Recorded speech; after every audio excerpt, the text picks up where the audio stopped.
আসসালামু আলাইকুম everyone, welcome to moms kitchen and blog. আজকে কাবাবের রেসিপি আপনাদের সঙ্গে শেয়ার করব। বিরিয়ানি, তেহেরি এবং ইফতার আইটেমেও কিন্তু কাবাব খুব ভালোভাবেই যায়। আর বিরিয়ানি, তেহেরির সঙ্গে, পোলাওয়ের সঙ্গে তো কোনো কথাই নেই। আমি একদম ঘরোয়াভাবে যেভাবে আমাদের বাসায় বানাই, আমার ভাইরা কাবাব পছন্দ করে, খুব কম সময় আমি যেভাবে কাবাব বানাই ওইটি আপনাদের সঙ্গে শেয়ার করব। ফার্স্টে আমি মুরগির বুকের মাংস একটু আদা বাটা আর অল্প একটু রসুন বাটা দিয়ে সেদ্ধ করে নিয়েছি। এরপর মাংসগুলোকে আমি একটু ম্যাশ করে নিয়েছি আর এর মধ্যে দিয়ে দিয়েছি সিদ্ধ আলু, অল্প একটু ক্রিস্পি হওয়ার জন্য অল্প একটু চালের গুঁড়া, বেরেস্তা, রেডিমেড যে কাবাব মশলা পাওয়া যায় এই কাবাব মশলা, 3-4টা শুকনো মরিচ, টালা শুকনো মরিচ, হলুদ গুঁড়া, মরিচের গুঁড়া, ভাজা গরম মশলার গুঁড়া আর ভাজা জিরার গুঁড়া। আমি এইখানে কাবাবের জন্য শর্টকাটভাবে যাতে করা যায় এজন্য সিদ্ধ আলু নিয়েছি। আপনারা চাইলে কিন্তু এখানে বুটের ডালও দিতে পারবেন। দিয়ে দিয়েছি পরিমাণ মতো লবণ, একটু টমেটো সস, অল্প আদা বাটা, রসুন বাটা। এগুলোর আসলে আমি কোনো মেজারমেন্ট করি নাই, এগুলো চোখের মাপেই নিয়ে নিয়েছি। এখন সব উপকরণগুলোকে খুব ভালো করে মাখিয়ে নিব।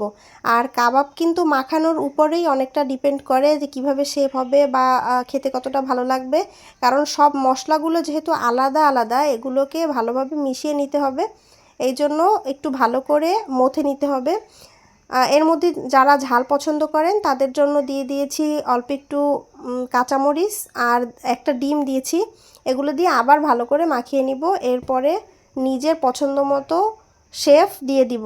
এইখানে আমি কাবাবের গোল গোল শেফ দিয়েছি, আপনারা চাইলে নাগেটসের মতো চৌকা শেফও দিতে পারেন।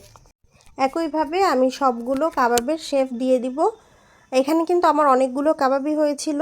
আর আমি একটু পুরো বানিয়েছি, আপনারা চাইলে এর থেকে একটু পাতলা আর ছোটও বানাতে পারবেন।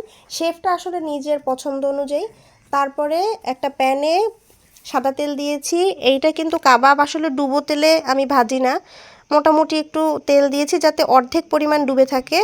তারপরে এর মধ্যে তেল যখন অল্প একটু গরম হবে, মানে পুরো তেল গরম হওয়া পর্যন্ত অপেক্ষা করা যাবে না, মোটামুটি তেল গরম হলে এর মধ্যেই কাবাবগুলো দিয়ে আস্তে আস্তে করে ভেজে নিতে হবে। আর পুরো রান্নার কাজটি করতে হবে মিডিয়াম হাইতে চুলার পাওয়ার রেখে। এরপরে ভালো করে উল্টে পাল্টে ভেজে নিয়েছি সব কাবাবগুলো। আমার এক লেয়ার কাবাব ভাজতে মোটামুটি সময় লাগছে 4 মিনিটের মতো, 4 থেকে 5 মিনিটের মতো।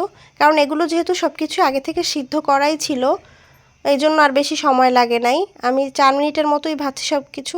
এই তো কাবাবের ফাইনাল লুক। তো থ্যাঙ্কস ফর ওয়াচিং। কেমন লাগলো ভিডিওটি কমেন্টে জানাবেন। সবাই ভালো থাকবেন। আল্লাহ হাফেজ।